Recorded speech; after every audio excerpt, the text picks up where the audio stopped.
meeting of June 7th is now in session. Would you call? Oh, I said that wrong. Our regularly scheduled meeting is now back in session. We started at 5:30 and then went into executive session, and so we are reconvening. Thank you for correcting that. Would you call the roll? Mayor Clark. Here. Mayor Pro Tem Brinkman. Here. Councilmember Cernanek. Present. Councilmember Cole. Here. Councilmember Stallman. Here. Councilmember Taylor. Present. Councilmember Trujillo. Here. Would you rise with me for the Pledge of Allegiance, please?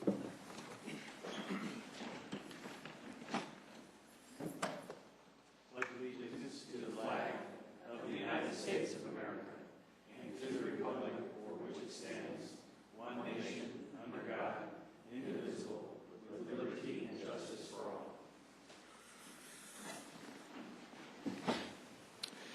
Any changes to the agenda? Then the agenda is approved as submitted. Minutes from the May 12th meeting. On corrections, Yes, ma'am. line 9 on May 12, Tuesday should be Thursday, because that was when we were having the odd special session. Okay. That's all. Anything else? Then the May 12th minutes are approved with that change. May 16th. Same thing, line 9. Tuesday should be changed to Monday. Again, that was one of those odd day special sessions.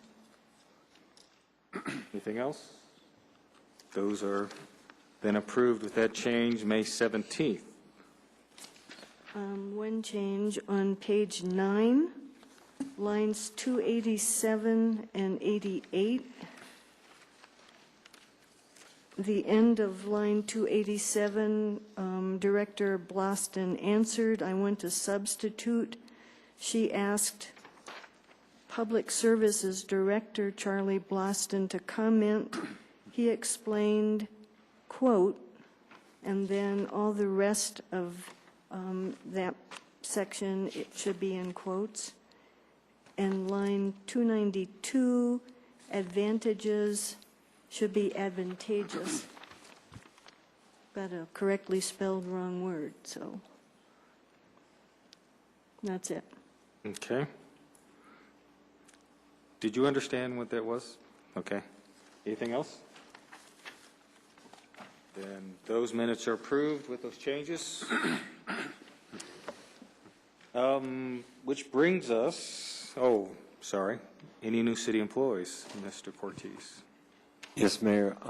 Just for the record, that I am not Jim Woods. I didn't dye my hair brown. His hair is red. Tonight we have Dan Brennan, who's a new street utility worker. Dan is a native of Colorado, is currently attending Metro State College, pursuing a degree in environmental science, and we stole him from the city of Lakewood. Oh. Dan? There he is. Thank you. Welcome to Littleton. I hope you have a long and fruitful employment here, and you don't have to stay for the rest of the meeting, but you can if you really want to. But thank you for coming down to introduce yourself. Anyone else? Phil? No, that's it, Mayor. Okay. Which brings us to the 2012 Citizen Pre-Budget Hearing, which is a time that we do each year where the citizens can come down and give us advice or make requests on what we should add to the budget or take away from the budget. We ask that you limit yourself to about 4 minutes. State your name and address. Anybody? Come on, Bev. I thought there was a sign-up list. That was, okay. Is there? There is one up top. So you might need that later. Okay. And I won't take 4 minutes, I promise.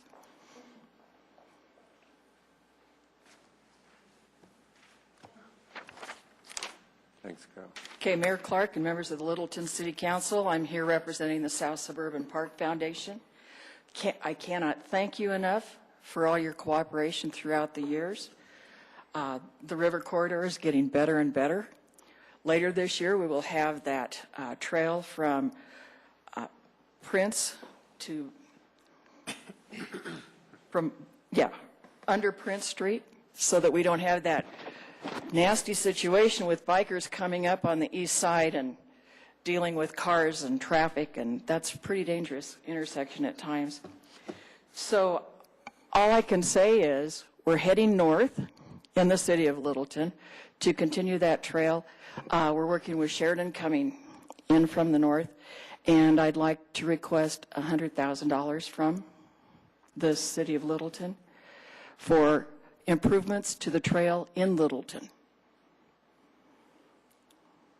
Okay? Okay? Thank you very much. Thank you very much. I do not envy you your job. All right, since we have the list, Rich, you're next on the list. Thank you, Mr. Mayor. Mr. Mayor, Mayor Pro Tem, council members, thank you very much for the breakfast meeting, your enthusiastic and encouraging response to our presentation. Hudson Gardens appreciates it. We appreciate being a partner with the city and being a part of the city of Littleton. I just wanted to follow up and let you know that we listened to your advice and your recommendations and your ideas, and we will be following up with you and with city staff on the frontage improvements and upgrades, as well as the Children's Discovery Garden. I do not have a budget figure at this point in time, but based on the advice that you provided that morning, we will be submitting to you a concept plan for the Children's Discovery Garden, and I'll be working with Charlie and city staff as far as the frontage upgrades. So that's all I wanted to say. I wanted to keep it simple, but to let you know that we heard you, and we appreciate the time that we've had to be with you. Okay, thank you. And for background for the audience, Rich Meredith is Executive Director of Hudson Gardens. We had a breakfast meeting with the Hudson Gardens Board and Rich, 2 or 3 weeks ago? Yes, sir. This was a follow-up on a previous breakfast we'd had where Dave Lorenz had suggested that perhaps we could use some open space monies for some improvements, capital improvements at Hudson Gardens, and or facilitate the application process to GOCO, and that's what Rich has been talking to us about. So you're going to try and get us some of those ideas in time to include in the budget for our budget hearings. Yes, we are. Thank you very much. Appreciate it. And Hudson Gardens truly is one of the jewels of the city of Littleton. Thank you. And Rich, I know it was mentioned on Friday, I think maybe you had left the facility, but certainly thanks to you and Hudson Gardens for providing the venue for the boards and commissions dinner last Friday. I know that Kelly's worked with you. It was on the comments that evening.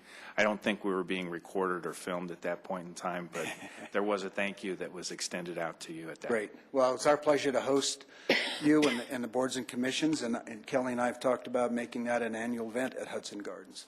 It'd be our pleasure to do so. Great. Thank you. Thank you very much. Mr. Bingham.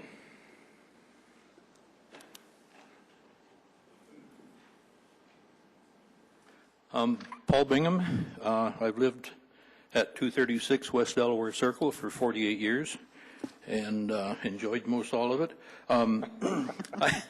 This is our chance to get on our 2 cents worth, and this is not a big deal, but I thought I'd take this opportunity.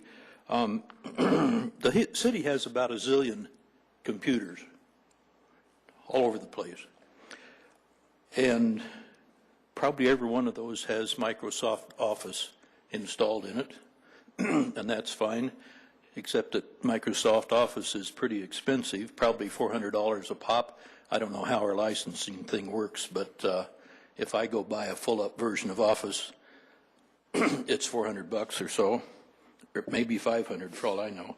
I'd like to suggest a free alternative to that. And my suggestion would be to slowly change over to a free program called OpenOffice. OpenOffice is established software. There are manuals for OpenOffice. I got this out of the Bemis Library, so it's not some fly-by-night crazy thing. There's 2 manuals down in our library, as a matter of fact.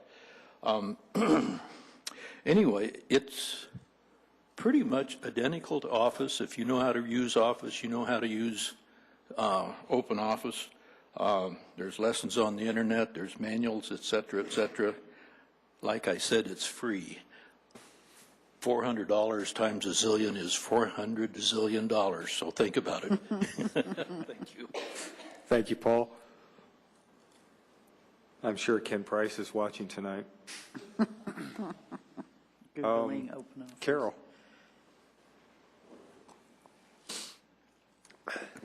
I'm Carol Breezak, and I live in the 4th District, and if Ken Price is listening, I think I'll put in a plug. We like to travel. One of the things that we've noticed in some of the communities outside of the United States, you'll see along the highway signs that tell you that there are hot spots within the city. You can go to the library, park outside. You can be there at midnight and get on the computer if you need to. Now, this was in the days before all the hotels had a lot of free access, but I'd like to see more free hot spots within the city and perhaps outside of our library or our city center, so that those people who don't have access at home could have access 24 hours a day if they needed it or wanted it. The other request I have, I'm a block captain for the Neighborhood Watch Group, which has been a really wonderful thing in our community. We've always been kind of a tight community, but what the Neighborhood Watch has done is increased my familiarity with my neighbors beyond just the block and a half this way and block and a half that way. And we're all connected by email, at least for the most part. We've had a car stolen in the neighborhood. We've had cars where people were just sitting for no particular reason. And the police have been called, and they've been responsive. But the good news is everybody in the neighborhood knows about it because of Neighborhood Watch. When something like that happens, I get an email and it goes out to everyone. We've had 2 deaths in the middle of wintertime when a lot of us don't see and talk to our neighbors. So it was another way to communicate what's happened. This, as a result of Neighborhood Watch, we had a meeting, and we have 2 blocks, Hillway and Hill Drive. I may have that Arapahoe Drive. Anyway, 2 little streets. This one that goes this way has absolutely no street light on it. It's dark as can be. And the street that intersects into my front yard has street lights at the ends, but nothing in the middle. And we had contacted Mr. Bloston about street lights after the last, I guess it was probably in January, February, and was told that we did not have the budget for those streetlights within this 2011 budget. So for the 2012 budget, I would like to see 2 streetlights budgeted for my neighborhood. Thank you. Welcome. And I'm pretty sure Charlie's watching the meeting tonight. Jim Taylor. Well, Bev Bradshaw talked about having the east side trail along the South Platte River being constructed. One of the things I'd like to have our city put in its budget is some way to do fencing along the fire department land. If any private owner has a piece of property next to a trail, you would expect that private owner to provide the fencing to keep the public off of there if they didn't want the public on. And I think that we need to protect our land from the general public being on that, because it's not a safe place for them to be. And I recognize that we've got several fire partners that needs to be involved with that, but I want us to start this discussion about about the cities paying for protecting their own land. We would expect private owners to do that. Okay. Jim, if you would, we had discussions with John Mullen. You're talking about the fire training center? Yes, sir. We've got a plan, and we're going to move forward with it, not only fencing, but berming and everything else. So we took that away from the last Tri-Cities meeting that we had, and John's been working, and so we're moving in that direction. My question is, who's paying for it? Not us. That's my point. Why should we ask another agency to pay for the protection of our property? We didn't ask, they offered. I'm sorry? We didn't ask, they offered. I'm sorry, Phil, I'm not understanding you. They offered to pay. We didn't ask them. We were looking at the designs, and they offered to do it. That doesn't make it right in my mind. Okay. I just wanted you to know that that's the conversations that we've had. I mean, it's our property, it's our responsibility to protect it, not another agency's to protect it for us. Okay. Anyone else? That's all. We're just throwing preferences out or just comments. Sure. I guess one of the comments I think I had made previously, but just to get on the record, and I think I talked to City Manager Woods about this, but at one point there was some conversations, and I think you guys were looking at doing some improvements or utilization of some sort of modular structures to the actual fire training burn building itself. And I guess I'd like to encourage that, because I think that we're doing a lot of smart things, I think, with respect to training with the video, synchronized video, linking all the stations together. But it strikes me that burn building has, and this isn't anything you guys don't already know, but obviously the thing is in bad shape and it needs some level of attention. I don't think we can replace it, but there's got to be something we can do to make it easier or make it a better training experience for the firefighters versus running around in a facility they could do in their sleep. So. Yep, it's on our radar screen. Okay, thanks. Deb. A couple of years ago, when we appropriated, asked the voters for to be able to put the Tabor money back into the budget, and we designated specific projects, the only project that hasn't been completed is the one at the Burn Center, and that was for a variety of reasons. But that money is still earmarked for that. I think it was $100,000.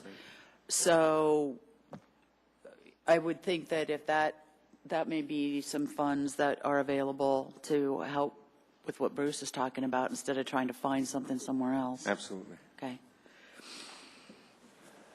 So that's it for what's on the list. Anyone else? Citizens want to come down and address us about the budget? Mayor, if I could just to Yes, sir. frame the budget calendar, so to speak. Department heads will start talking to the budget team and discussing their budgets July 14th, and that'll go on for about a week.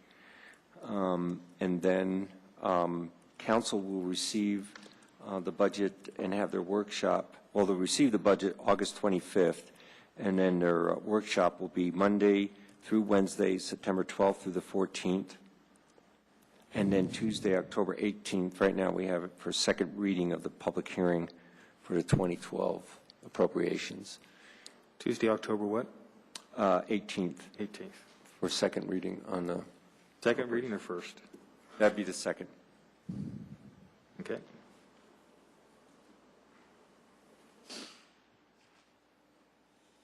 All righty. Now is regular old, generic, unscheduled public appearances, which is where citizens can come down and talk to us about anything, which would include the budget or something that's not related to the budget. Anybody? Okay, that brings us to... Unscheduled. Unscheduled. Did I say scheduled? I don't know. I thought you... It's unscheduled So are public we. appearances. Do you want to come down? Come on down. Thanks. Carol Breezak again, District 4. I have really enjoyed Channel 8, and since we've gotten the sound systems somewhat improved, most of the time when people use their mics rather than rocking back and forth away from them or not using them at all, it's great to be able to sit home and do some work and watch the meeting.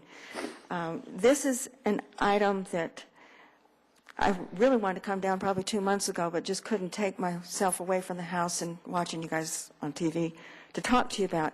But it would fall into the category open and transparent government. I always get the agenda about what the meeting's going to be about, and your agenda is very well laid out. It tells us what's going to be on the first reading, the second reading, the ordinances, the resolutions. You know, we're used to it. We can figure it out. We watch, or at least I do. I pay attention to it. When it gets to the reports portion of your meeting, I tend to turn you off without being disrespectful. I frankly don't care if it's your birthday. I don't care if it's been duplicated or replicated anywhere. Dr. Cog frankly puts me to sleep, and I really am not trying to be disrespectful, but I bet I'm not the only one that's at home that turns you off when it comes time for the reports. Lo and behold, there are times that I learned that there was action taken or at least presented during the reports.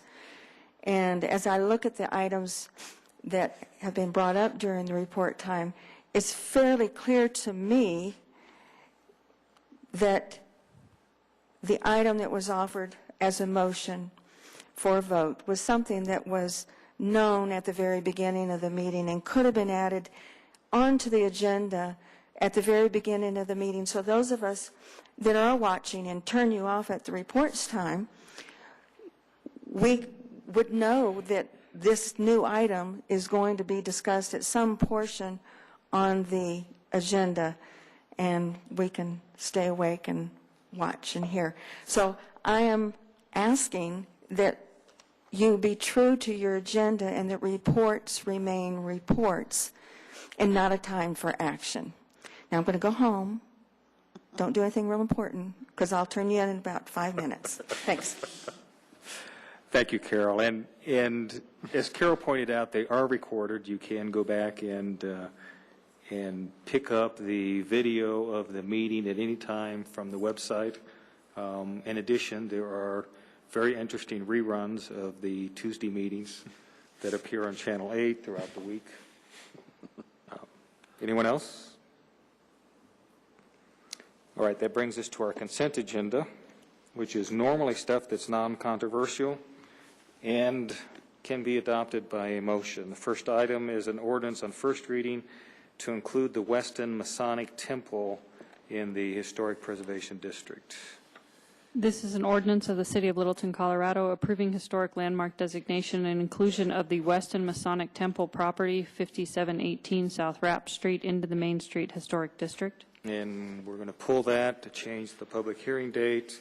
Second item is 7B, which is another ordinance on historic preservation for the Blue Ribbon Stables and Bussard Motor Company buildings. This is an ordinance of the City of Littleton, Colorado, approving inclusion of the Blue Ribbon Stables and Bussard properties located at 2670 and 2680 West Main Street into the Main Street Historic District. That's being pulled also. 7C. This is a resolution of the City Council of the City of Littleton, Colorado, approving the memorandum of understanding with the Denver Police Department relating to police training.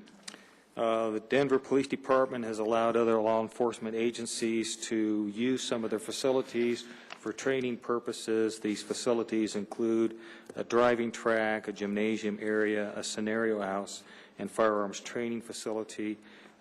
This resolution approves a memorandum of understanding between, it's actually a very simple, straightforward memorandum of understanding between the City of Littleton and the City of Denver for the use of the facilities and who ends up paying for what. 7D. This is a resolution of the City Council of the City of Littleton, Colorado, approving the memorandum of understanding with the U.S. Marshals Service, District of Colorado, relating to the Colorado Fugitive Location and Apprehension Group flag. This is a memorandum of understanding between the U.S. Marshals Service and the City of Littleton. The Marshals Service has a fugitive location and apprehension group task force who goes out and helps apprehend people on outstanding warrants for federal warrants and state and local warrants.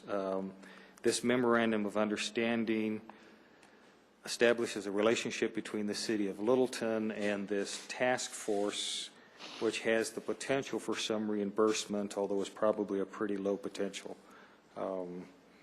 7E. This is an ordinance of the City of Littleton, Colorado, approving a lease between the City of Littleton and Romancing the Bean to operate a concession at the historic Denver and Rio Grande Train Depot located at 5790 South Prince Street, Littleton, Colorado. The historic train depot that is now located at the downtown light rail stop in Littleton has had a number of homes in its life. It's been at this location at the light rail station ever since the light rail station opened. Romancing the Bean has a lease to operate a coffee shop inside of that depot. This ordinance would approve a lease setting the terms for the length of the lease amount, and various responsibilities for repair and maintenance and reimbursement or lease amounts. Are you pulling that? You want to pull that? I want to pull that. Okay, that's pulled. Item 7F. This is an ordinance of the City of Littleton, Colorado, approving an easement between the City of Littleton and BP Wind Energy North America. The City of Littleton has some farmland out in eastern Colorado, actually quite a bit of farmland, which is used to, in some instances, is used to spread after product from the sewer treatment plant, which fertilizes the wheat farm out there. This is a ordinance that would grant an easement to BP Wind Energy for putting power transmission lines across a portion of that property. It sets the public hearing for June 21st. So, how about a motion for, let's see, F? C, D, F. Yeah, C, D, and F. Mr. Chairman, I move that we approve consent agenda items C, D, and F. Second. Okay. It's been moved and seconded to approve consent agenda items C, D, and F. Discussion. So ready to vote? The vote is 7 in favor. The motion is carried. Okay. Which brings us back to the pulled item 7A, which is the ordinance on first reading for inclusion of the Weston Masonic Temple as a historic landmark and inclusion into the downtown historic district. Jim Taylor is going to be gone on the 21st, which is where the date the hearing was set for this. I think that we need to reschedule that date for the second reading or the public hearing to July 5th. Since that's my council district, I really would like to be here for that public hearing. And that is the beginning of the Colorado Municipal League Conference, and I've signed up for a workshop on how to hire a new city manager, which I thought was very appropriate to go. And so I'm not going to be here that night. On the 21st. On the 21st. Yes. Now, Peggy, did you have some? Yes, I do, and I'm not quite sure how to proceed with this. I guess we should make a motion, and then, because I want to amend the ordinance, so... Okay. Jim? I will move the ordinance on first reading to include the Western Masonic Temple at 5718 South Rapp Street in the Main Street Historic District and designated the property as a historic landmark. I'll second that.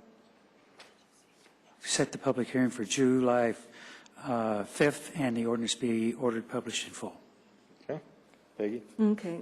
I do support the objective here, but not the process. So I want to amend the ordinance itself, Section 1, to read the Weston Masonic Temple property located at 5718 South Rapp Street, and more particularly described in Exhibit A, is hereby designated an historic landmark, and then substitute for the rest of the sentence, the Main Street Historic District is hereby amended to include this property. I'll second it. And I should have asked our city attorney a couple of questions that I had asked her yesterday and today about this whole process. So could I do that before we proceed?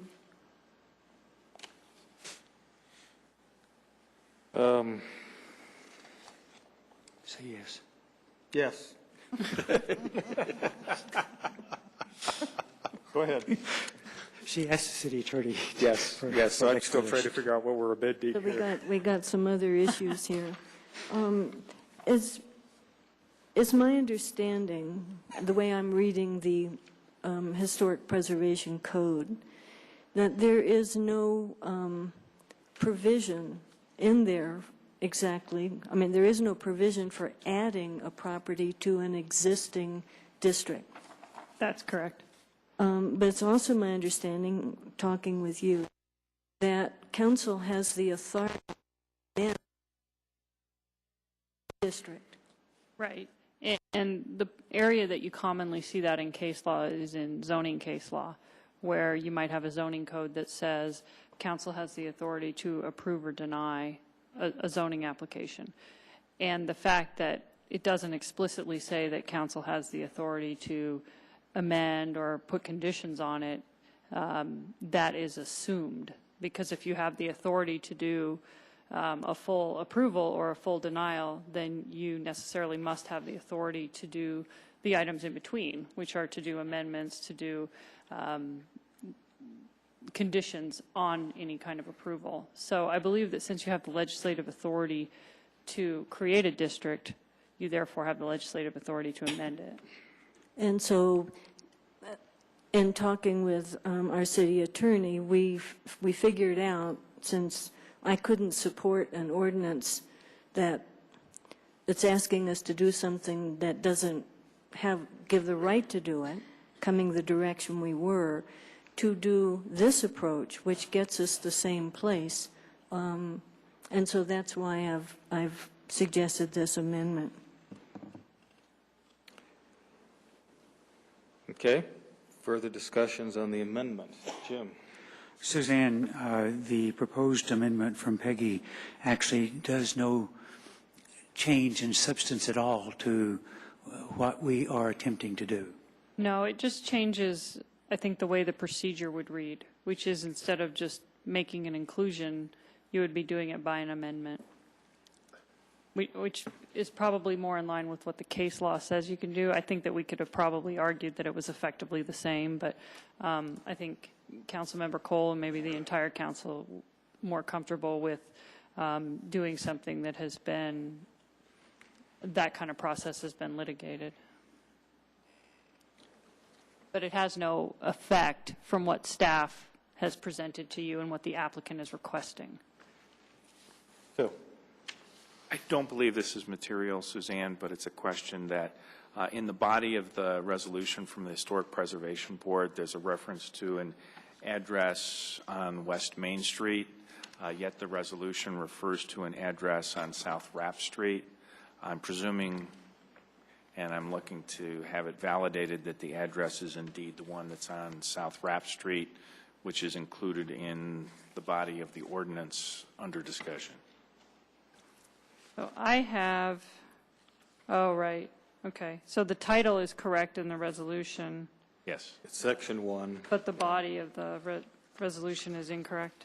And so I'm looking at the ordinance as being what will be our guide, and it's making the reference to the address on South Rapp Street. Right, and we may go back and correct that resolution just for, Okay, I just wanted to get that as a conscious discussion, that we Right. want to make sure the address is noted correctly. yeah, thank you.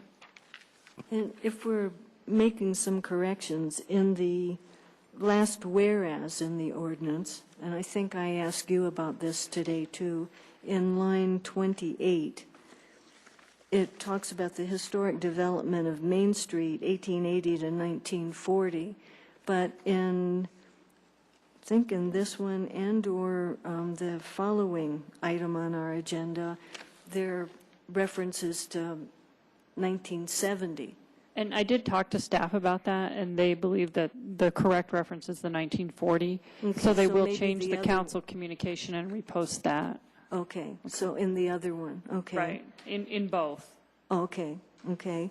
And in the council communication this time, maybe it could be corrected next time, on page 3 of the communication, about the middle of the page, it says section 4-4-6B.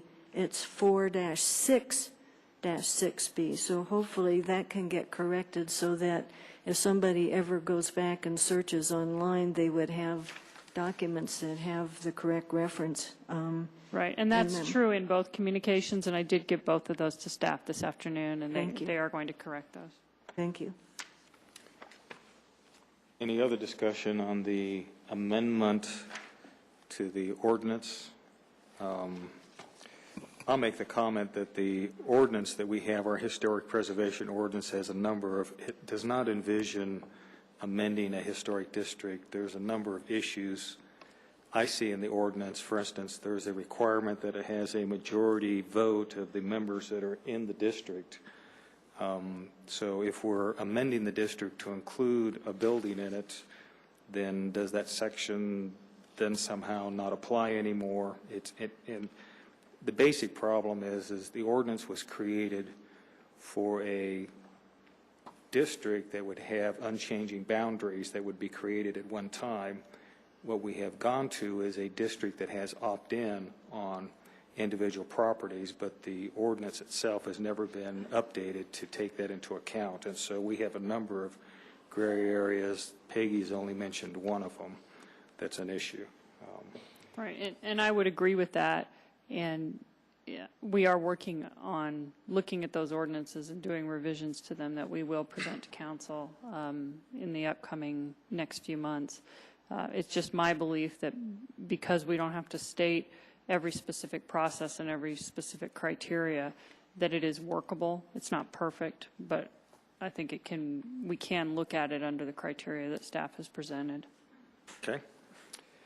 Council, you ready to vote? This is on the amendment to the ordinance that changes section 1, the last sentence, to take out the included in to is hereby amended to include this property.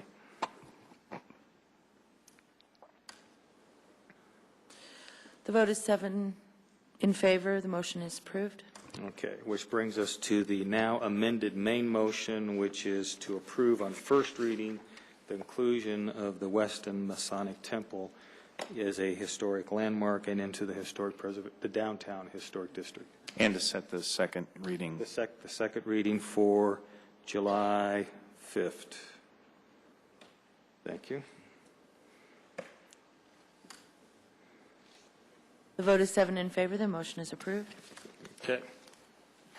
That brings us to 7B, which is an ordinance on first reading to include properties at 2670 and 2680 West Main Street in the historic district.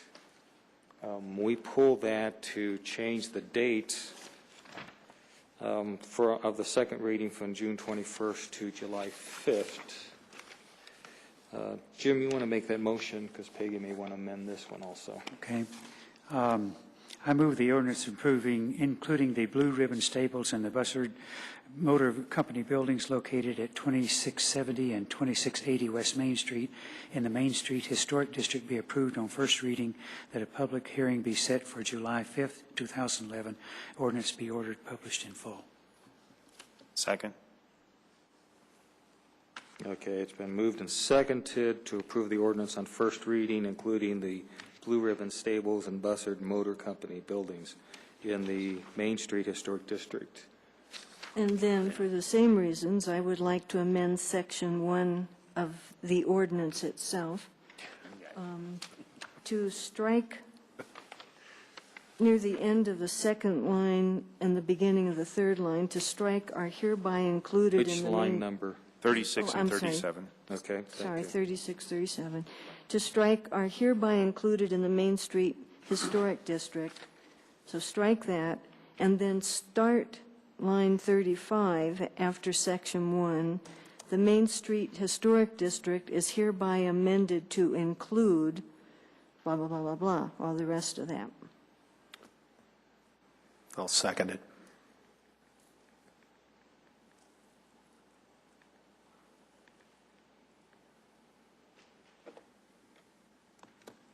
Okay, it's been moved and seconded to amend Section 1 of the ordinance, striking out everything after the word "are" is on line 36 and inserting after Section 1 on line 35, the Main Street Historic District is hereby amended to include. Discussion on the amendment. And, whoops. But what is only being deleted stops at the word district, because the word subject to transfer of ownership was not deleted. I'm sorry. You're correct. Let me restate this. It is, we are deleting the words hereby in the, on line 36, and Main Street Historic District on 37, Right. and inserting after Section 1 on line 35, the Main Street Historic District is hereby amended to include. Yeah. Thank you. Okay. Discussion on the amendment.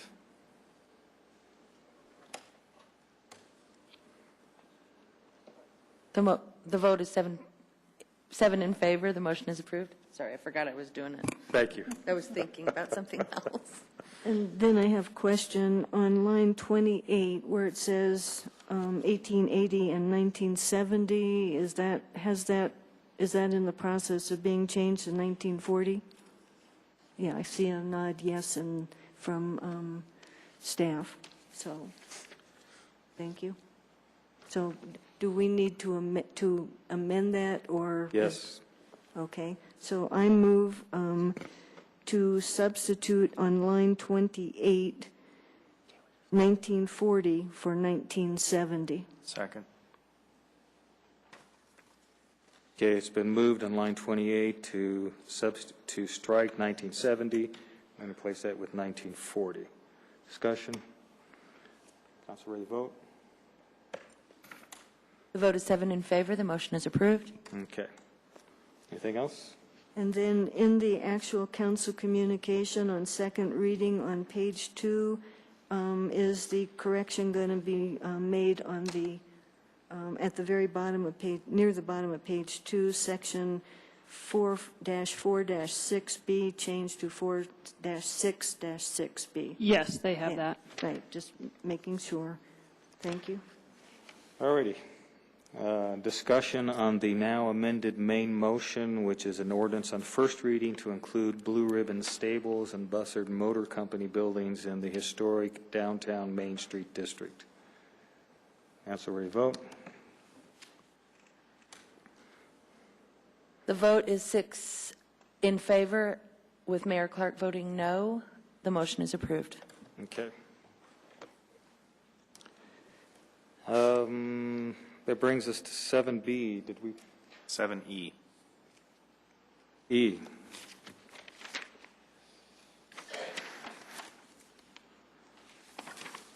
Yes, 7E, which is ordinance on first reading to approve a lease between the City of Littleton and Romancing the Bean for the concession at the historic Denver and Rio Grande train depot at the light rail station. Peggy. Yeah, you want a motion first? Sure. Okay. I move the ordinance to approve a lease agreement between the City of Littleton and Romancing the Bean to operate a concession at the historic train depot be approved on first reading, set for public hearing on June 21, 2011, and published by posting at Littleton City Center, Bemis Library, the Municipal Courthouse, and on the City of Littleton website. Second. Okay. Been moved and seconded to approve the ordinance on first reading for a lease agreement between the City of Littleton and Romancing the Bean. Peggy. Okay. I pulled this because I'm concerned about having a lease agreement that's for 1 year with automatic renewal of the lease up to 5 consecutive years. I think we could have theoretically 2 different councils in that five-year period. I think it's important to have things on council's awareness more frequently than that. So what I would like to do is to make a motion on page 1 of the ordinance itself to change the the period of the lease to 2 years in place of the 1 year with automatic renewal lease up to 5 years, 5 consecutive years. Okay, and we would have to change the agreement also. Yeah, but one at a time, right? All right. So the motion is to amend the whereas, changing the whereas to say the city council has agreed to continue the lease, the depot for Romancing the Bean to operate a concession for 2 years.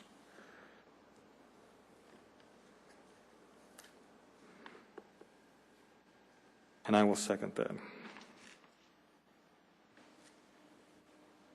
Discussion? Jim? Frankly, I think we've done a lot of this, of contracts that extend beyond any one council term. I think it's unfair to ask an operator to put forth the dollars that they had to put forth for running a business, knowing that they don't have any guarantee beyond the next 2 years or the next council election, whether they're going to be able to continue their business or lose their business. And by having a 6-year, basically, lease, 1 year plus 5 renewals, it gives them the opportunity to do a little planning, to feel more comfortable in investing in the property or in doing what they need to do to make a living out of this property. And I will oppose the amendment. I think it's way too short-sighted. Bruce? Yeah, I'm going to agree with Councilmember Taylor, just speaking as someone who on the business side, the day job does an awful lot of commercial leasing for, in my case, retail stores. You need some level of certainty, and having to deal with short-term leases renewing on a fairly consistent basis gets to be old in a hurry. So I'll respectfully vote against this one as well. I think it's totally appropriate to have a 5 or 6 year lease and let people get on about their business. Bill? Agree with the two previous council members. And in this regard, what is the city getting in exchange for that is the lessees are actually in the position where they're doing some of the improvement, as opposed to the city having that responsibility. What this allows them to do is to do that with some knowledge that at their choice they can extend the lease and have an ability to amortize any adjustments they would make to the property. All done in consultation with the city, though. Any other discussion? Yeah. Go ahead. Number one, this is not, we're not doing an RFP on this. We're essentially letting the same people who have been there for many years stay there at a very, very modest cost. The net the city would get out of this, apart from the modifications that are the fixing up that's going to be done, and I'll come in on that in a second, the net that the city is going to get is, I think, about $175, because we're paying the utility costs, and that's a significant amount. So, and I very much appreciate having the kind of tenant that we have there, the specific tenant that we have there. But I still think it's good to have this come back. If somebody thinks it should be a longer lease, then I think you should just make it a longer lease and not have it a 1 year renewable lease. I mean, it just seems to me, if that's your concern. But the investments that are being made now, as part of the contract, as part of the agreement, are in lieu of payments for several years when things were not going quite so well, and we had a mutually comfortable situation with the tenant. So this is not meant to be hostile, but just in my 3.5 years on council so far, there have been all kinds of things that seem to have slipped off the radar of council and or staff because of the terms, the length of term that something comes back before council or even back before staff. So that's my concern with this a little bit, and particularly as we get a new city manager, and we're certainly going to see some other changeover in staff as some people retire in the next few years. It seems to me to have things that come back before us sooner rather than later. So I'm going to vote for this, not so much because of the concern of the lease passing across council boundaries, but I view this more as being perhaps a little more conscientious on making sure that the lease reflects what's actually happening. We had a 5-year lease or a lease with 1-year extensions up to 5 years, and then we went for multiple years keeping the same relationship with no lease at all. And frankly, what we have is a historic building, a very pretty historic building located at a light rail station where it's beneficial for the city to have a business in that building. And it's going to be difficult for any business to make a profit in that building because they're limited to the customers that come and go on light rail. I mean, they are inside of a parking lot that's limited to light rail customers, so it's not like they can appeal to the general population coming in. I don't have a problem with the terms of the lease. I think Romancing the Bean has done a fabulous job there. I think this is in the best interest of the city. But I also think that it's just good, conscientious office work to make sure that the terms of the lease reflect the reality of what's happening. And part of what we're doing is changing the monetary terms, the monthly terms of the lease to reflect what's really more realistic, because frankly the 10% of gross receipts wasn't a very realistic term to put into the lease. So I don't have a problem with the terms of the lease. I mean the payment terms. I don't have a problem with, frankly, anything other than the length of the lease. I think it's just good business practice for us to have a lease that has multiple years, a relatively short multiple years, so that if circumstances change, we can update the terms of the lease to reflect what's actually happening, rather than having a lease that has terms that aren't being complied with because they're no longer realistic, and we just don't bother to get around to changing them because they have such a long term on them. And once again, I want to say that I think it's in the city's best interest to have Romancing the Bean in that building. I don't think that anything is going to change in 2 years' time to make it more financially lucrative for a business to make a higher profit in that building than what they're doing now, because you're going to have the same light rail riders coming in and out of the parking lot that you have now. I just think that it's good practice for us to make sure that the lease reflects what we're actually doing. So that's why I'm in favor of changing the term to something that's a little longer than 1 year, but is a little less than 5 years. Any other discussion?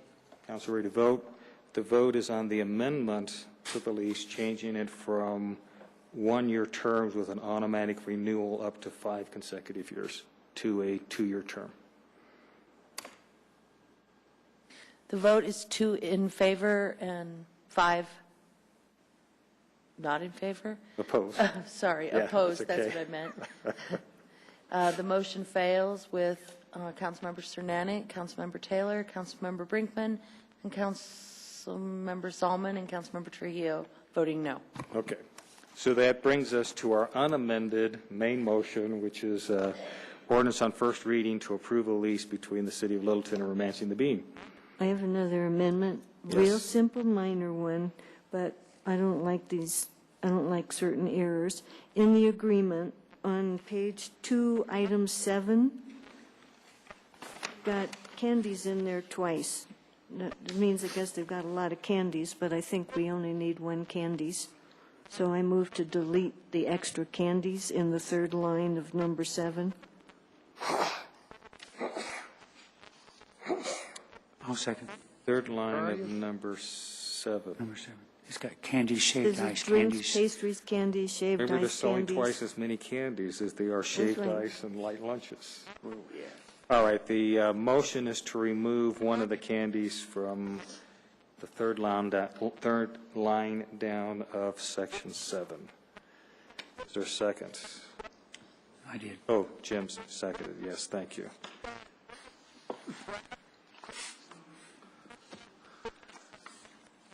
Discussion, ready to vote? The vote is 7 in favor. The motion is approved. Okay, now we do have an amended main motion that we're back on. Councilor, There is one other spelling error if you want to do that. no, I don't. Okay, that's fine. Everybody understands what it means anyway, I think. Yep, all right. Any discussion on the amended main motion? Councilor, ready to vote? The motion is 7, or the vote is 7 in favor. The motion is approved. Okay. It's 8:03.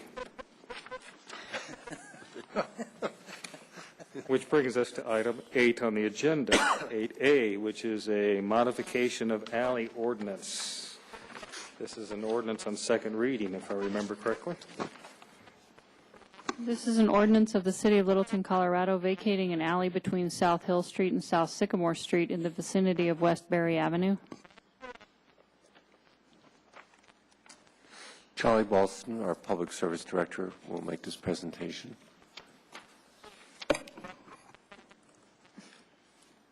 Thank you, sir. Council, we have a request from Arapahoe Douglas Mental Health Network to modify an alley, which is virtually across the street from this building. It's on the south side of Berry Avenue between Hill Street on the east and Sycamore Street on the west. The drawing you have in front of you that's on the screen shows the existing alley. The building to the right, called existing building, is owned by the Mental Health Network. There's another building to the west of the alley, or in this case, looking at it, to the left, that is also owned by the same organization. They would like to consolidate parking and make it easier for persons entering and exit the building. And as a result, they want to vacate the alley that's shown in this map. And I would like to point out something in particular. This alley is 12 feet wide. If you've ever had the opportunity to drive a very large 12-yard trash compactor on Berry Avenue and make a right turn into that alley, you will bump and grind all the way around that corner and disrupt the concrete curb and gutter adjacent to the alley. It's very hard to do this. Of course, this alley was probably platted back a long time ago. Let me show you then the proposed alley.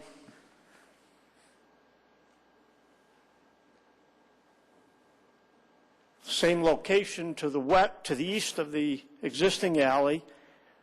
The network is proposing a 23-foot wide alley at the north end adjacent to Berry Avenue. You would say, then why are we doing this for the benefit of the community? It's because we're going from a 12-foot alley to a 23-foot alley at that end, and if you notice down at the south end, it's a 31-foot alley, a significant benefit for Littleton. At the same time, the Arapahoe Douglas Mental Health Network gains land for their parking and a better layout for people entering and exiting the building. In order to do this, council needs to approve an ordinance that would vacate the existing alley and at the same time accept the easement on the new alley. Council, with that, I'll address any questions you may have. There are representatives here from Arapahoe Douglas Mental Health Network that may wish to address council at the same time. Questions for Charlie? Bill? With this change in the alley, what is the city's cost going to be and any modifications? Nothing. Thank you. Could you do more of those? Did I do more of those nothing projects? Where you No, get I will benefit not. and- You've seen one, and that's it for a lifetime. Excuse me for being so flick. Any other questions for Charlie? I didn't think so. All right, this is a public hearing. There are no names on the roster. However, if you wish to come down and address us about the alley, you're more than welcome to do so.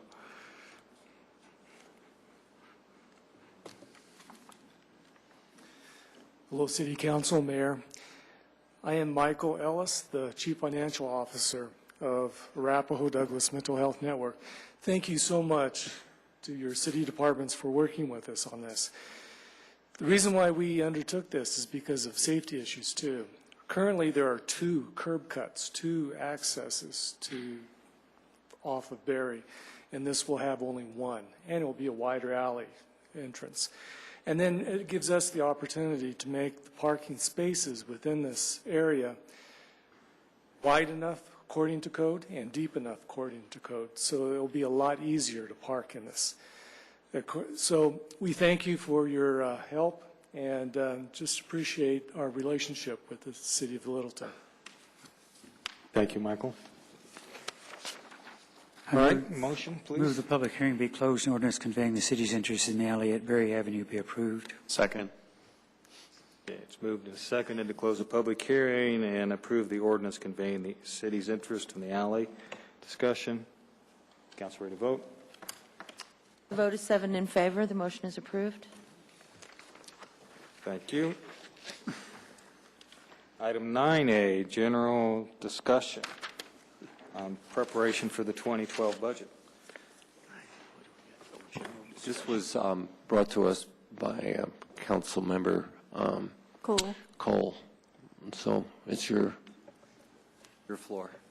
Well, I thought it would be good to give staff some direction, if we all agreed, in terms of preparing the 2012 budget.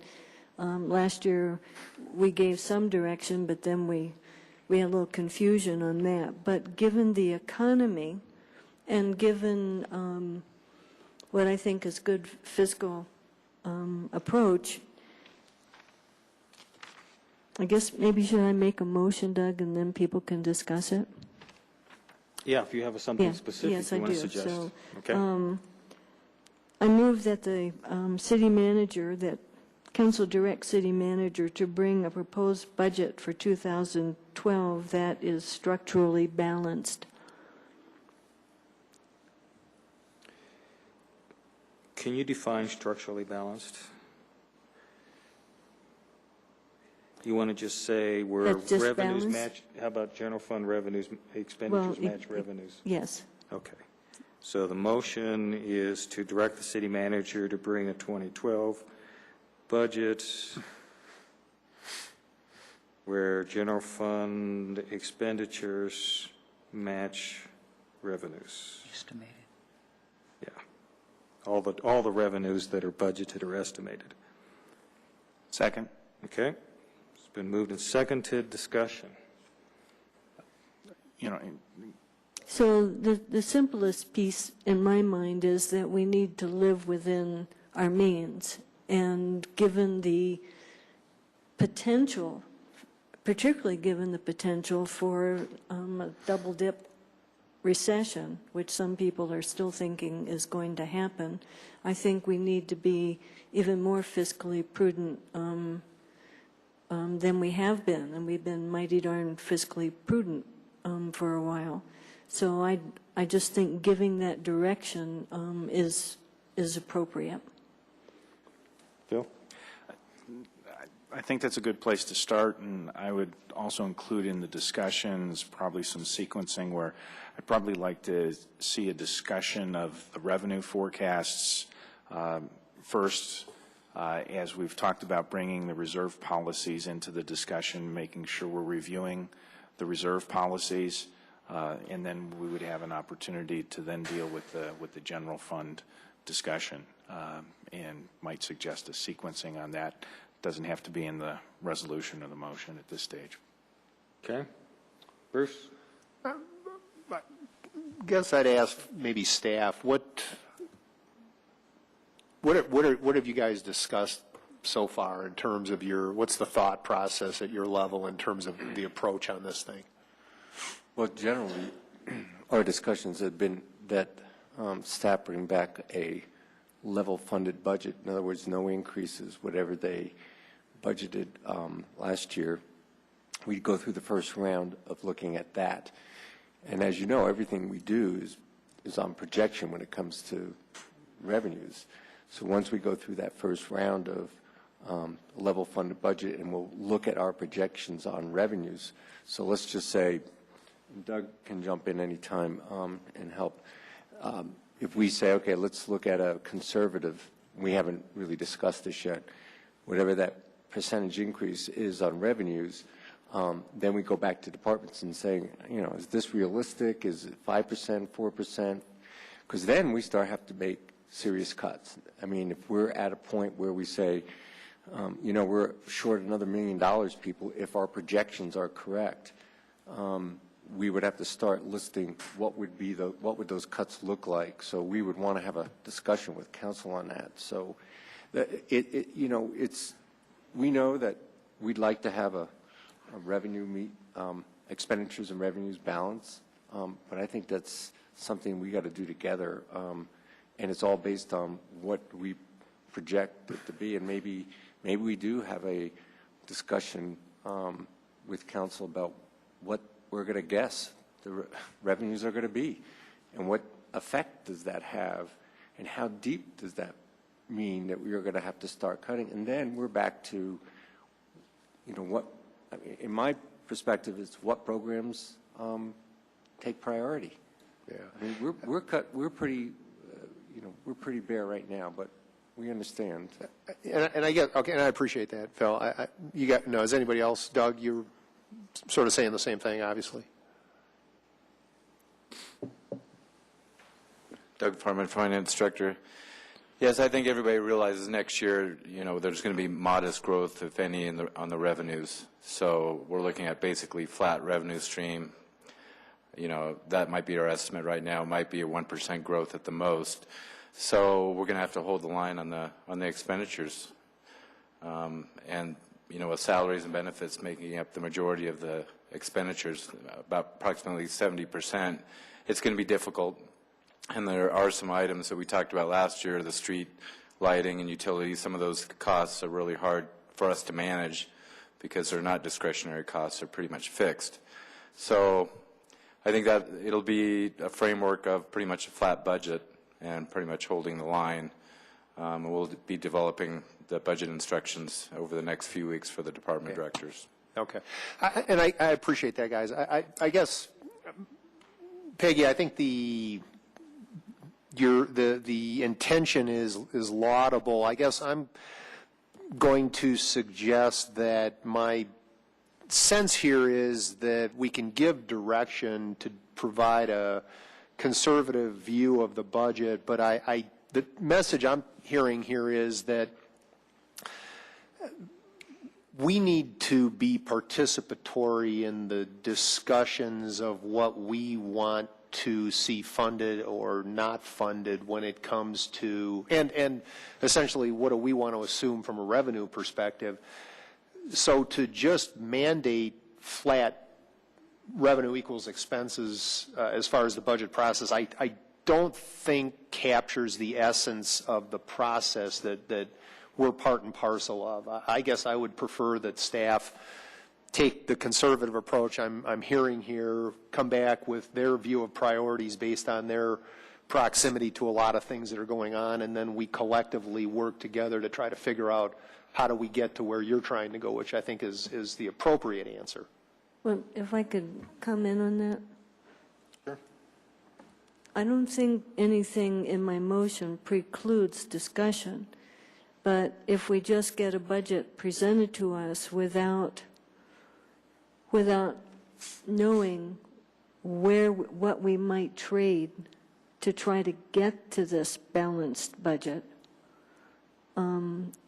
that's what I'm trying to get at. And last year we had considerable discussion on, okay, well, here we could do this or not do this, and this would be the effect and so forth. and then, of course, we had that first night where then we said, hey, go and trim another $1 million out of here. Man, that played havoc big time. So what I'm trying to do is to get a feel for where we want to end up. And I certainly am comfortable with conversation, discussion, but that means we have to have people bringing various options to us to discuss. So I don't mind if that's understood as part of the motion.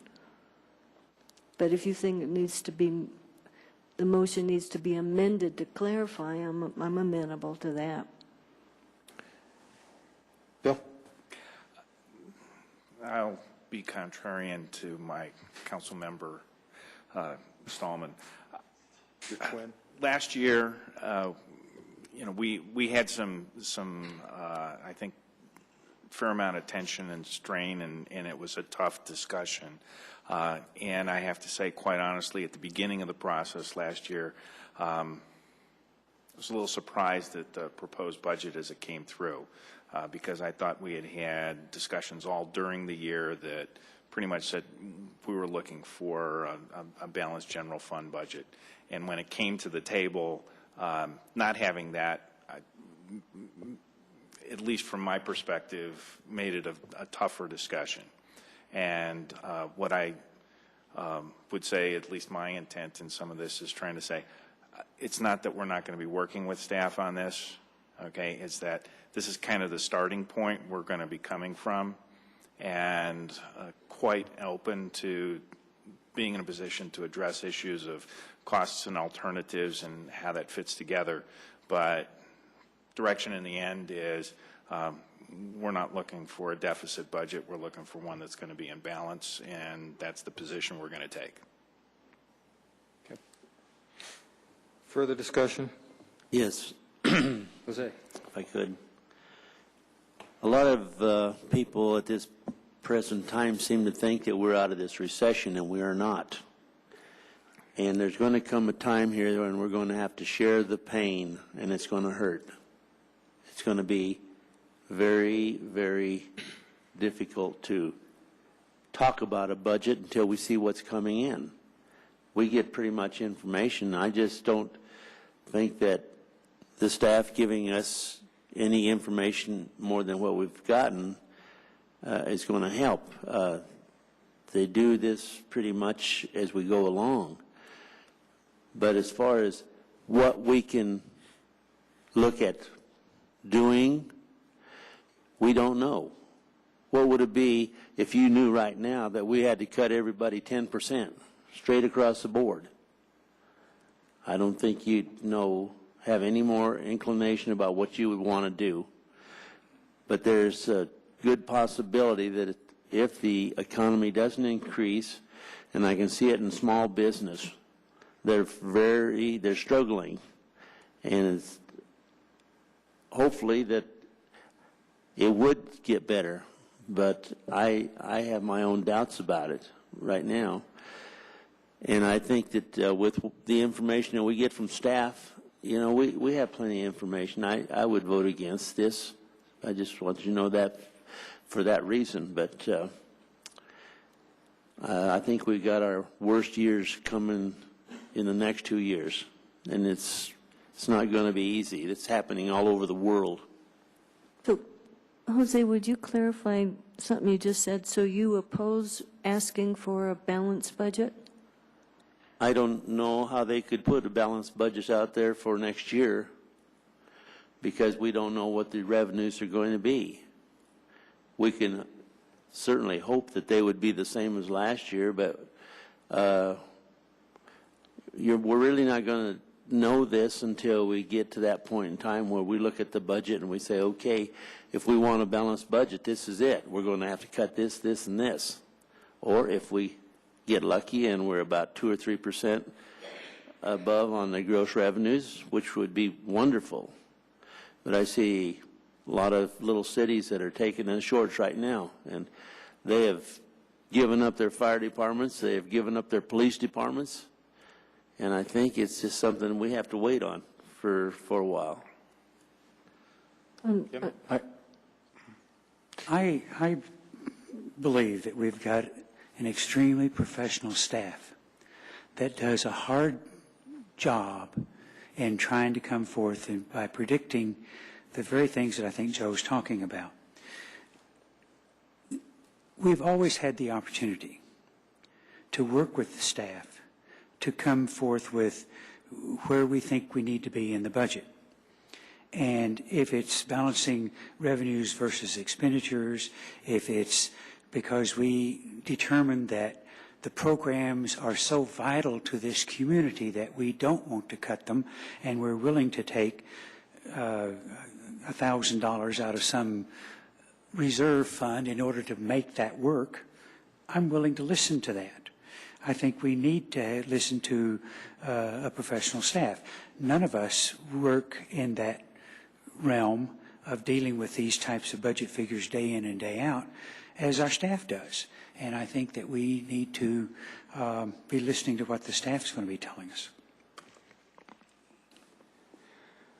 I'm going to vote for this. I mean, listening to the discussion, I think we're basically on the same page anyway, because if your starting position is same expenditures for 2012 as 2011, and we're looking at an approximate 1% increase in revenues, then we're basically at the same starting point anyway. And frankly, I think this would be our normal goal for budget any year, is to have expenditures not exceed revenues. However, I don't think that if we vote this motion today, that means that we aren't willing to look at shifting those expenditures.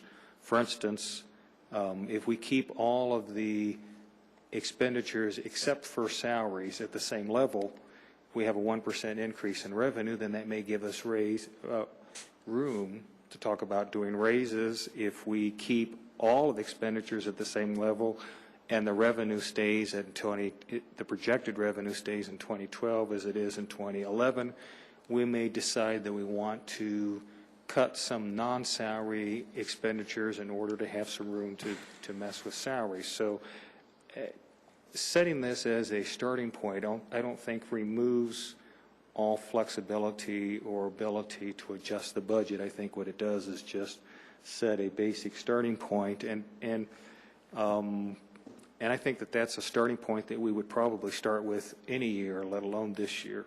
Plus, it sounds like we're all on the same page to begin with anyway. Am I misunderstanding? Let Debbie speak, and then I'll say my 2 cents. Deb.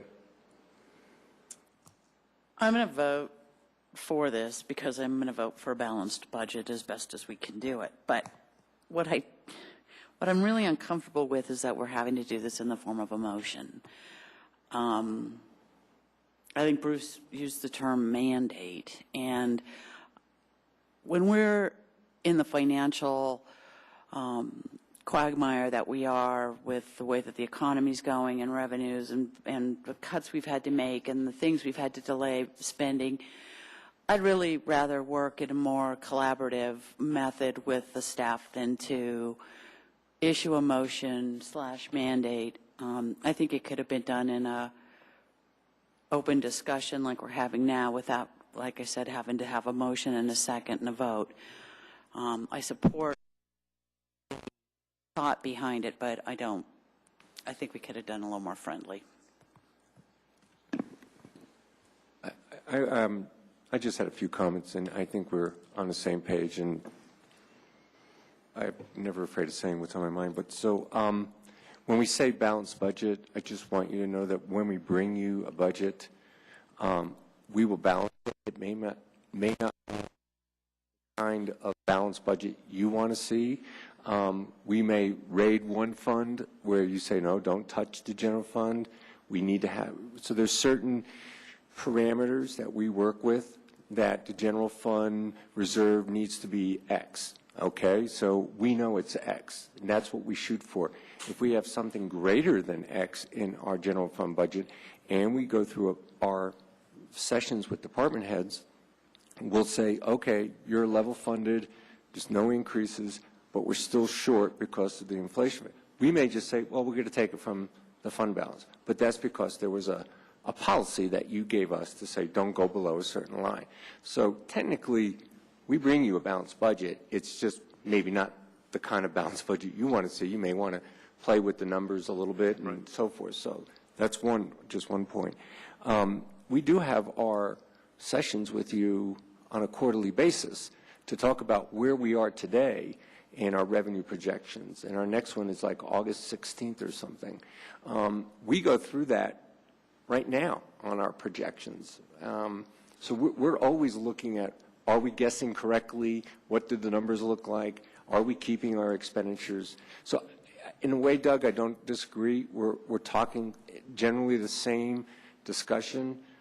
I think if you would give us the opportunity to, as a budget team, to go back and give you a little bit more of a framework on how we are going to approach this budget. For instance, if our preliminary numbers say that, we'd like to, we have a deficit of 1%, and what does that mean? If we think we're going to have a 1 or 2%, what are the types of things that we're going to be looking at to balance the budget or to bring it back into compliance? That's what I'm asking for. Give us an opportunity to give you some feedback. Let the budget team and us get together and make sure that we understand what you just said, that when we bring you the budget back in September, that we're looking at some of those areas that may be the same areas you'd be looking at. Does that make sense? It sort of makes sense. I mean, what the motion was specifically for the general fund expenditures to match the revenues. And, we're used to transferring back and forth in the funds. And that was something that caught the attention of the auditor, which is what drove us to have that very fun meeting where we discussed trying to establish what appropriate fund balances were. And no fund was more fun than the fleet maintenance fund, unless it was perhaps the insurance funds. But, if the revenues come in 2011 much higher than we projected and we end up as a higher fund balance in the general fund at the end of 2011, but the projected revenues in 2012 are down, then it may make sense for you guys to propose doing a little bit higher expenditures in 2012 out of the general fund than 2011. But, from my viewpoint is I think that our general direction every year is that we're budgeting expenditures to match the revenues. Otherwise, we run out of money. And if we're going to go into deficit spending, we would only do that under the hope or the projection that the economy is going to turn around quick enough that we don't run out of money in our reserve balances. So, I guess I don't see this as quite the straitjacket that it might be. I just see it as a general direction. That make sense? Yeah, it does. I think Jim's a little sensitive to last year when he got his hand slapped a little bit when he presented something back. So I just, we're sensitive to it, so we want to make sure we're clear what you're actually asking us. And we looked at it, at least we looked at it more participatory. We'll take our best shot, but if it's something that's, putting departments through huge cuts and stirring up, on projected revenues until we discuss with you, it just makes everybody a little nervous. Well, I think, I was a little more casual about what happened in the 2011 than perhaps some of the other council people. But on the other hand, what did end up happening is you guys ended up making a whole bunch of pretty big adjustments in a 24-hour period from the first night. So perhaps what to do is we start from this, then when we get closer to, what do we do in August sessions, September sessions, maybe when we get closer to the midpoint of August, if you guys have some specific recommendations that you want to propose, that ends up being expenditures higher in the general fund than revenues, then you come back and then we can say, okay, we're willing to listen to that, or no, we aren't, so that we aren't in the middle of the budget process trying to make some pretty big adjustments. Because, frankly, the 2011 turned out okay. I mean, it was painful. The process was unusual, but we ended up with a budget that came within, we what, were pretty $300,000 of being balanced, which was a pretty good effort by everybody involved in the end run. Our projections were amazingly close to what we had projected a budget and what they actually were. Yeah. You don't see that often, so. Yeah, and so, I mean, it may turn out that expenditures in 2011 are even lower than what the budget is, although frankly, it being this tight, I don't know that will happen. It may turn out that the revenue comes in higher, we have a higher fund balance. I mean, there's all sorts of things that can happen between now and then, but from my viewpoint, this is as good a starting point as any, and frankly, this is what we'd probably do in a normal year anyway, besides. But from my viewpoint, this also doesn't preclude you guys coming forward with some proposal that you want to do, but it needs to be before we actually start the budget hearings in September. Please. Peggy. Yeah, so just to clarify, I did not mean to have this in any way a hostile discussion. At least a couple of us following the workshop in 2010 thought we were going to be trying to get a structurally balanced or balanced budget, however you want to phrase it, because that was I think there that the city manager raised the issue of a structural problem with the budget, and he said we could do this over 3 years. We could, fix that structural problem or whatever, but some of us thought we had agreed that we would try to do that last year. Then when we got to the pre-budget discussions that we engaged in all last summer before the budget session, we got to the budget session, well, we were looking at a 3% cut, and none of us really was thinking about that. Then we got to the actual budget session, and I think I raised the issue, I'd like to see us close this gap more, and then suddenly poor staff had to go and try to find all in one day this other $1 million.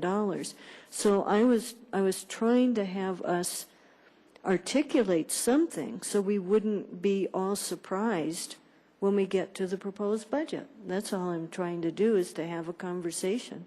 And I think the conversation needs to continue along the lines that people have been saying here, so that we wind up at the place that seems to be a good place to be for us. So that was the only intent. Jim. I'm afraid I don't agree with your loose interpretation of what Peggy's motion was. I think you're reading a lot more into her motion than what she said, and so I'm still not in favor of doing this. I think we can handle it in a better way. Okay.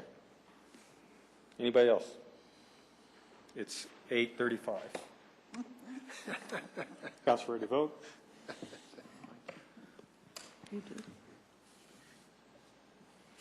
What is it there? The vote is 4 in favor with Councilmember Taylor, Councilmember Stallman, and Councilmember Trujillo voting no. The motion is carried. Okay. Now we're to the reports.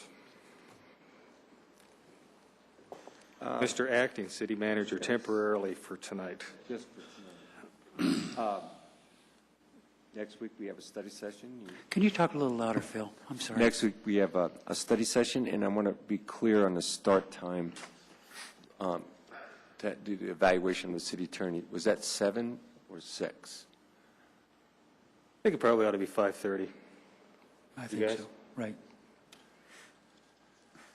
So multiple choice, and the answer is 5:30. Okay, 5:30. Okay. Clarification, does that mean we're having sandwiches again? You want sandwiches? Yeah. Well, or Please. whatever. I mean, that was sort of a surprise tonight, so. Mm-hmm. Okay. Pleasant one, she means. Okay. Okay. And then we're doing the licensing authority at 7. At 7. Right. Okay. Right. And not to prolong the meeting any longer, no, I don't have anything else. Ms. City Attorney. I don't have anything. Jose? Yeah, you know, with the conversation from Carol Breezak, I think we should move our reports to right up front, and nobody falls asleep on us. But other than that, I haven't got anything to say. Actually, I can remember a period of time when we did the reports right at the beginning of the meeting. There's advantages both ways. Bruce, for a brief report. I'm quite sure she wasn't referencing anything that I ever say when Carol made those comments. So, but I will, to Joe's point, mention that Littleton Public School Board does their reports at the front end, and then they get through the business process. Speaking of which, let me see here. I will be brief on a lot of this stuff. Well, let me back up one. And I don't think I mentioned this last time, but Charlie Bloston and I did go to a Colorado Municipal League nutrient regulations lunch and learn session on the 19th. Well,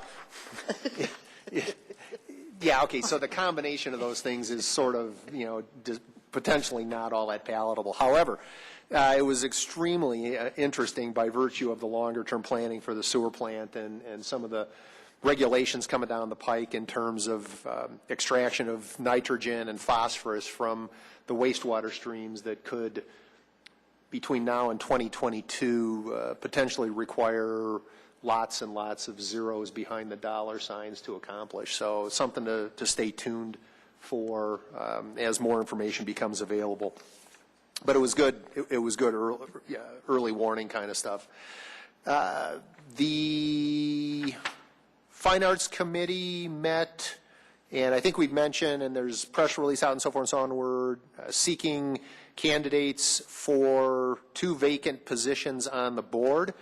And if memory serves, we'd like to have any interested parties throw an application or a resume in by the 21st, such that we can interview around the 28th, I believe.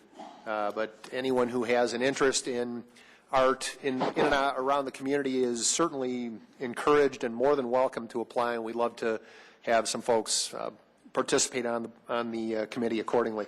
Fire Protection Board, District Board met on the 23rd, and as I think indicated previously, they have in fact delivered a proposal for an upgrade or a revision to the partners' contract, the partners being the Fire Protection District and Highlands Ranch Metro Districts, and that is being reviewed by staff now that the CAFR or Comprehensive Annual Financial Report has been completed, if I understand things correctly.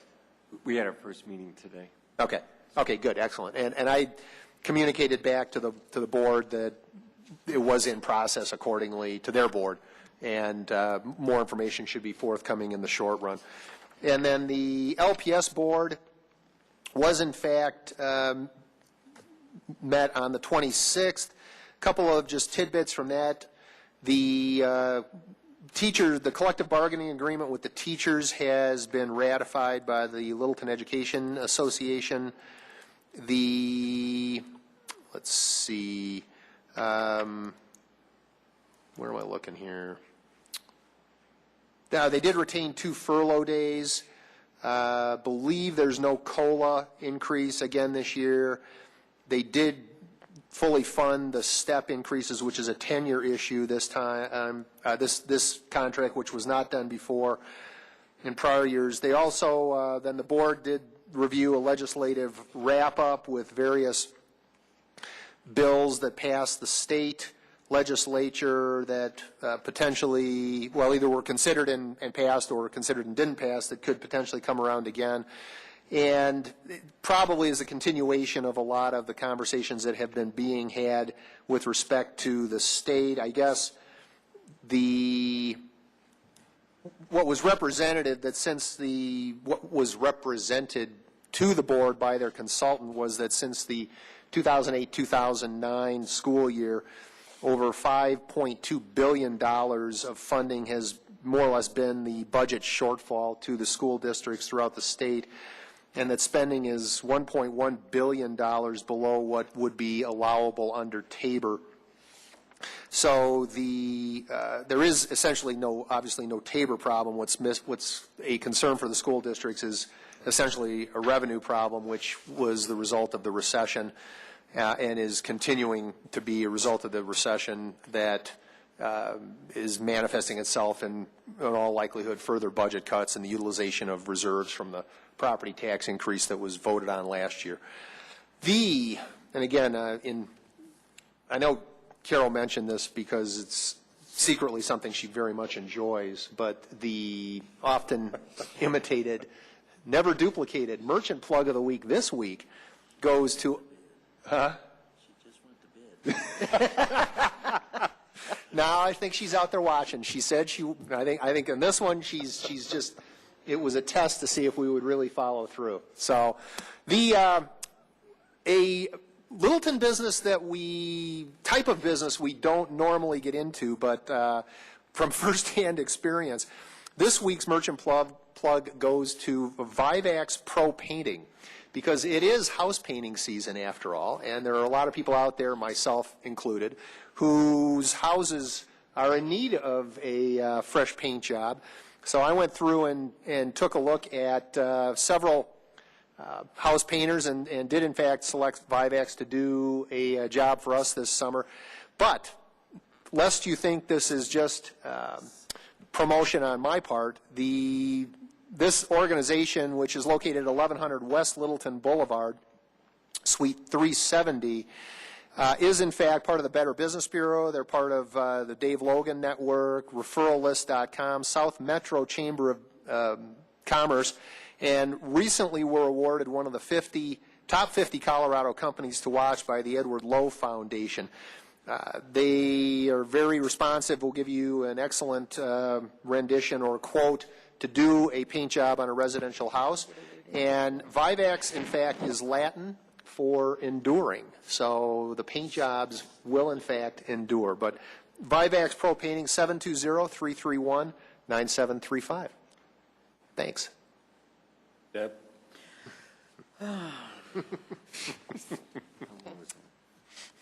The museum board meeting was yesterday, and they are in need of volunteers. They've got a shortage of volunteers at the museum. They've lost a number of, not lost, but had for a variety of reasons, people have not been able to continue in some of their duties, some front desk, some shop, some of the stuff on the farms. So they have a shortage of volunteers, so anybody who is wanting to do something, check out at the museum. And then an event that's coming up that I think will be real interesting is July 1st through August 21st.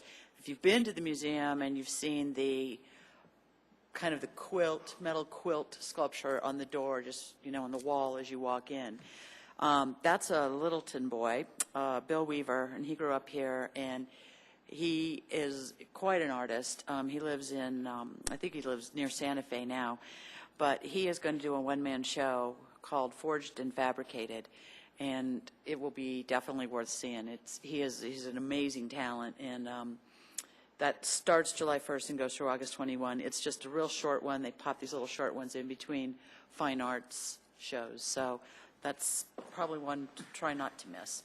And that's it. Jim? Well, I will take Carol's words to heart. Part of the purpose, I think, of giving these reports is to report on activities that I represent the city at on various meetings. And I have 11 of those on my list. So you guys want to hear them, or do you want me to skip them? No, we want to hear them. Go ahead. I'm eagerly waiting. Well, how about if I just skip all of them but one? And the one is that I attended the C470 Corridor Coalition meeting, and they're making a change in structure so that only the 3 counties and the 3 cities, counties being Jefferson, Douglas, and Arapahoe, and cities of Lakewood, Littleton, and Lone Tree, will have votes on the committee. During the discussion, it was brought up that, because we're all elected, During the discussions brought up that, well, the Highlands Ranch representative is also elected, and the RTD representative is also elected. And then I asked, well, what about the city of Morrison, because you left them out, and they're part of the corridor as well. So I think we'll have a discussion at our next meeting about who is going to be voting members. The other issue was that only alternates that are elected would be allowed to vote. In case I can't make a meeting, it has to be an elected official to vote. But if it is a staff person, they can attend, they can make reports, they can bring back reports, they just don't get to vote. So if anybody's interested in being an alternate to the C-470, So Charlie could be your alternate, for instance. he's been attending part of the meetings. I start at 7:30. He joins me for the latter part, the coalition meeting. I'm there for the Transit Management Authority and the Southeast Business Partnership meetings beforehand. I'll quit. Phil? One item is with regard to historic preservation and the historic district consideration, just a footnote that when those were discussed and brought forward to the Historic Preservation Board, I was excused and was not present for those discussions. So, second, for Carol's benefit, the sculptor art installation at Stern Park that has been recommended by the Fine Arts Committee is on the South Suburban Park and Rec District Board for their discussion and deliberation tomorrow evening.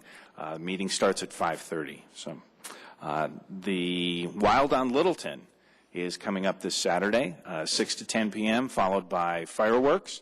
You have an opportunity to get 15 tickets for $10 on advance purchase. Day of the event, it's 10 tickets for $10. So go for the discount would be my suggestion on that front.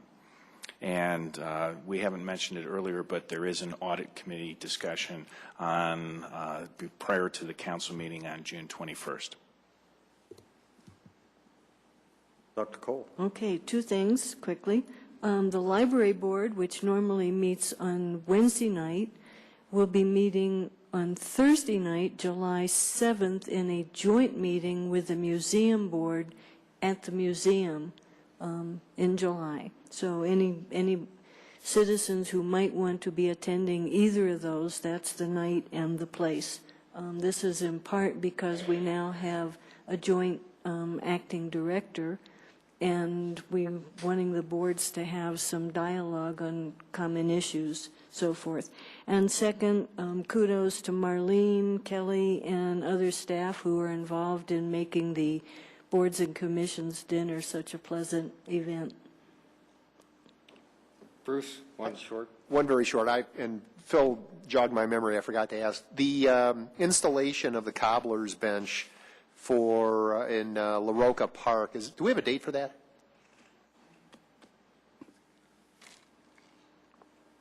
That was a staff question, actually. I don't know. I have no idea. We don't know. Okay. This is another one. It's on Fine Arts Committee's laundry list, and it's pending. I don't know if you guys have an opportunity to take a look at that. I thought it was supposed to maybe happen in May. There's some dispute on whether that's supposed to be public knowledge. I actually checked on. It is public. They know about it. Yeah. I understand completely, but it's now public. At museum, they mentioned it would be the end of June.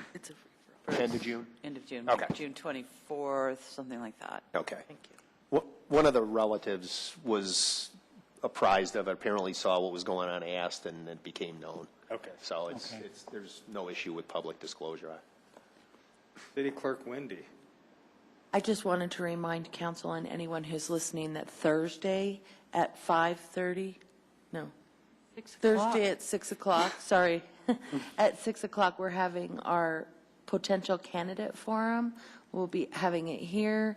Suzanne and I are going to do it together, and we're going to have John Ostemiller as a past council member come and talk to any potential candidates. Good choice. Also, And on Friday, there's a public town hall open forum meeting about the city manager suggestions on qualifications that should go into the profile for it.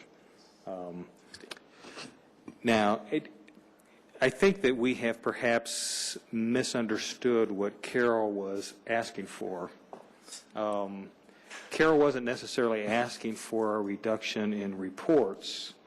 What she was asking for is that if we take action on items, she would prefer to have that outside of the report section into the general business section, if that's possible. And that is a valid request in some circumstances. Well, I should say that that's always a valid request. There's some circumstances where we can do that, and there's some circumstances where it truly does come up as part of the council reports. Part of the reason why the reports were moved to the end of the council meetings years ago is because in some meetings we need to get some people in at the beginning of the meeting that have presentations that they need to make to council, or that need to be here for an item that we're doing under business. And the most recent example was appointing Judge Vihel and approving the contract. If we did the council reports at the beginning of the meeting, which is actually a more standard Robert's Rule method of running meetings, then that makes it difficult to get these people in and out, which is why we move council reports to the end. But we just need to be cognizant of trying to make sure that if we know in advance that we're going to have issues that we're going to vote on, to put them on general business rather than to put them into the council reports. And speaking of that, I have a juicy, or I should say nutritious item about the sewer plant. And that is our consultant, CH2M Hill, has finished their analysis that we hired them to do on the ultraviolet system.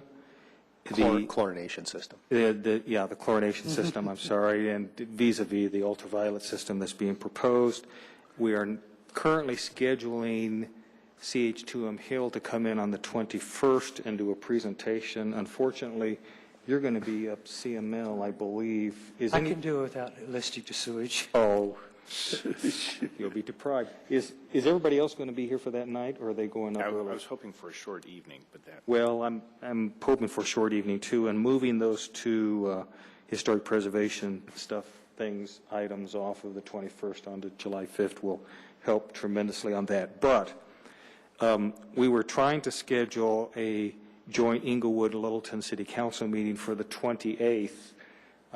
Englewood can do the 28th, but they need to do it in the morning. So they're suggesting 7:30 at the sewer plant. That's a Tuesday morning. We could replace, that's a fourth Tuesday, which would normally be our study session. We have Fine Arts Committee selection interviews scheduled for the 28th, so we'd still have to do that, but that would perhaps allow that to move a little later in the evening, because we were going to try and fit that in before the council meeting. Did you say 7:30? 7:30 a.m. So if we could meet 7:30 a.m., scheduled to be done by 9 a.m. at the sewer plant with Englewood in the morning, then we could come back and do the Fine Arts Committee interviews on the 28th in the evening. And I don't know that we have anything else scheduled for the 28th, do we? No, I don't think so. Okay. But let me look here real fast before we get out of here. Okay. So can you all make the 28th in the morning? Do you want to move the 21st meeting up maybe to 6 p.m. instead of 7 in deference to travel to CML? Yeah, let's discuss that next. Okay.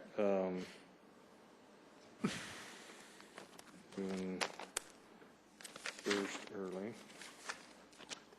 So if everybody can do this, we probably need to make a motion to schedule our meeting for the 28th at 7 a.m. 7:30. 7:30 a.m. at Englewood, Sewer plant. Littleton Sewer Plant. So moved. Okay. I'll second that. And the motion is to schedule a meeting on the 28th at 7:30 a.m. at the Littleton Inglewood Wastewater Treatment Plant. Discussion? That just gets me out of a aging on baby boomers workshop that day. It's interesting because isn't it the evening before is their regular meetings? Yes. So they're coming in the next morning. Well, we'd originally proposed to them to come in to our meeting at 7 o'clock at night here, and they didn't. They would prefer to do it at 7:30 the next day at the sewer plant. So, yeah. Any other discussion? This is on the 28th or 29th? 28th, Tuesday. Okay. Okay, gotcha. Okay. The vote is 7 in favor. The motion is approved. Okay. Now, Bruce, you brought up moving up the 21st. Do we need to start that earlier because of travel? Because I will also be traveling early on the 22nd. We're having the audit committee gathering at 4:30. At 4:30, so We did 6. I mean, if we did 5:36 or 6 immediately following. Only in deference to the, I mean, if we have CH coming in, it could be a bit protracted. CH has was that the 28th that they needed to come in a little later than 7? I can check with them, but I think on the 21st, if we do it early, they're okay because they're meeting with me on the 20th. So I think they're going to be okay on the 21st. I'm having this memory of coaching soccer for Paul. I can check on that and see. Is that? I remember the comment, but I don't remember it might have been the 21st. It was a baseball thing because he was talking about coming in his baseball uniform. I think it was the 21st. I'll check on that. I do have an electronic version of their presentation, which is a slideshow, done kind of like a PowerPoint. I can forward that to council if you'd like to see that in preparation for the meeting on the 21st and the 28th. I have given a copy of that to Inglewood, to their city manager and their team. I don't know if he has distributed that to the council, but this study was done for Littleton Council. If you would like the electronic version, I'll be glad to forward that to you. Why don't you please forward that to everybody? Yes, please. You know, the other thing on the 21st, I mean, even if we started at 6, we could dispense with other business activities so that he did show up at 7 or whenever, then they could be, just move forward with it. I'll check with him and let you know tomorrow. Okay.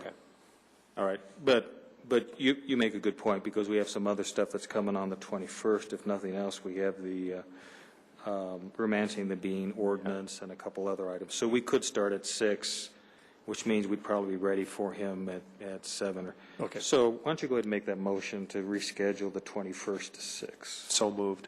Okay. Second. Moved and seconded to reschedule the start of the 21st to 6 p.m. Yes. Just to be specific. Discussion?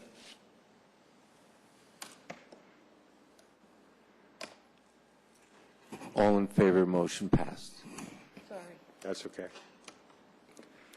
All right, that's all that I had. And I have a quick question. yes, Friday is the public input for, is all of council supposed to be there? no, this is for public. We already had our interviews on the. I know, but there it was a says- thing that said it that says- we would be there to Yeah. talk to people, and so would the Mercer Group. So are we are supposed to be there to To hear the talk comments. to the yes. citizens? I mean, we're not having it in here, it's in the community room. Right. Good evening. Well, I don't know if you're going to be there, but the press release says you're supposed to be there. It says you'll be there to receive input from the public along with the consultants. Okay, So, so we are scheduled on June, what is that, Friday? 10th? Yeah. Okay. that's Friday. At what time? I believe you said 5 to 8. 5 to 8. 5 to 8. Okay. I think it says 6 to 8. I think it said I think it 6. was 6 to 8. I don't know. Okay, we are sometime on Friday till 8. We will check that out. There's a good possibility I won't be there Friday. Okay. You may have a schedule conflict. And one last thing about reports. It is important to get updates on the committees that we liaison to. Jim, as he points out rightly, liaisons to about a zillion, I believe that's the figure for tonight, committees. Quite a few. And while it is great fun to poke fun at you for how long it takes, it is important to hear from all those committees. So we do need to hear from them all. But that doesn't keep us from having fun at your expense. Okay. All right. Anything else come before us tonight? I will make one other comment about Yes, sir. Dr. Cog, because we all get a written fact sheet from Dr. Cog about the major issues that we deal with. When I give a Dr. Cog report, I'm giving you 2, sometimes 3 weeks advance notice of what's coming out. You eventually get all of that. So I can start just giving the things that are critically important that you need to know prior to the time those written reports have come out. Well, you also give us a flavor for what the debate, for lack of a better word, is that precedes some of these issues. So, no, I think we still need to get all the juicy details. Okay. Anything else? Then we are adjourned.